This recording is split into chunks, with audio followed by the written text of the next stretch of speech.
Jambo. Can you say Jambo? That's how you say hello in Swahili. Welcome to Patrika's Little Star Cafe. Facts that are fast, fun, and keep you happy. Today is Thursday, February 24th, 2022. And here are today's matters for chatter.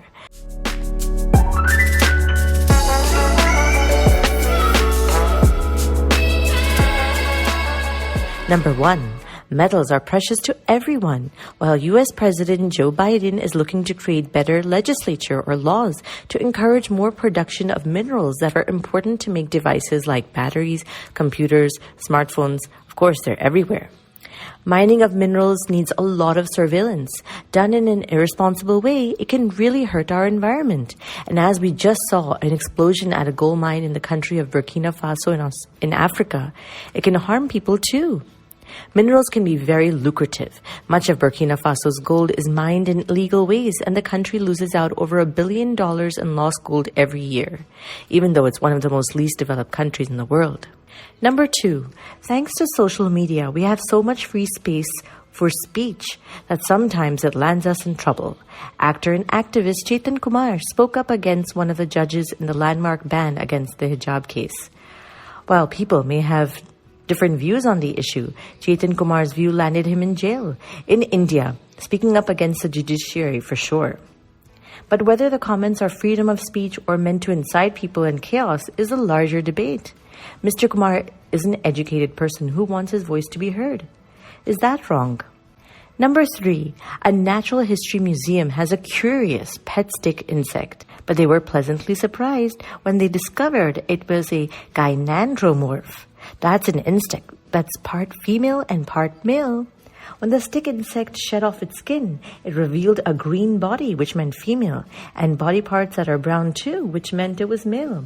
This is the first of its kind in this species. Just when we think we know and label everything, we are left dumbfounded.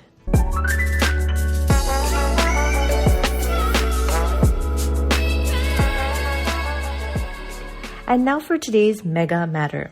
As we see in the recent hijab issue and the Yamana language, we see that people are struggling to hold on to their identities. Who am I and what matters? Well, an entire continent like Africa is facing a similar issue. 200 million people in Africa speak Swahili, all the way from Somalia to Mozambique and west to the Congo. And the appeal for the language is only growing as pop stars and celebrities use it as well.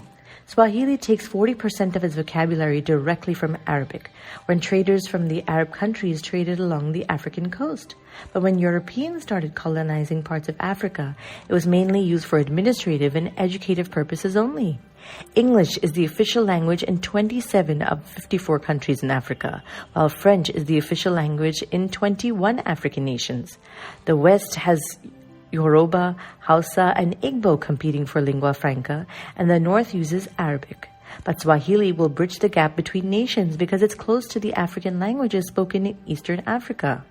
So now there's a new resurgence to make it the lingua franca of the continent, which is English right now. But the issue is more about cultural identity than it is about words, so much that the African Union and other big organizations have started using it as their official working language. Some people are advocating multilingualism so that people can speak in more than one language to communicate. Always a good idea, but this needs a lot of political and financial investment to make this happen. Today's word of the day is lucrative, which means profitable or a business that gives you money.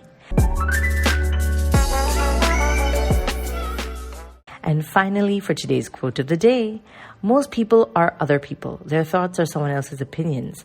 Their lives a mimicry. Their passions a quotation. That's a quote by Oscar Wilde. Thank you for listening, and do send us your questions and comments via WhatsApp, or you can email us at diptyanti@gmail.com. Take care. Lots of love, Dipti Auntie. Twinkle, twinkle, little star. Do you know how loved you are?